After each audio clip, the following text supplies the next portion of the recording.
ತಾಳ್ಮೆ ಅನ್ನೋದು ಬರೀ ಕಾಯೋದಲ್ಲ.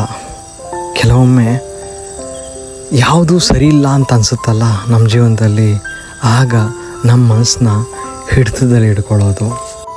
ನಾವು ಅಂದ್ಕೊತೀವಿ ಕೆಲಸ ನಿಧಾನವಾಗಿ ಆಗ್ತಾ ಇರುವಾಗ ಅಥವಾ ಕೆಲಸನೇ ಆಗದಿಲ್ದಿರುವಾಗ ನಮ್ಮಲ್ಲೇ ಏನೋ ಕೊರತೆ ಇದೆ ಅಂತ.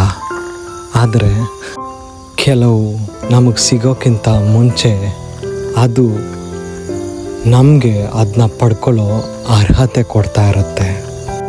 ನೋವು, ಮೌನ, ಅಡೆತಡೆ ಇದೆಲ್ಲ ನಮ್ಮನ್ನ ಹೊಡೆದಾಗ್ತಾ ಇಲ್ಲ, ಇನ್ಫ್ಯಾಕ್ಟ್ ಗಟ್ಟಿ ಮಾಡ್ತಾ ಇದೆ.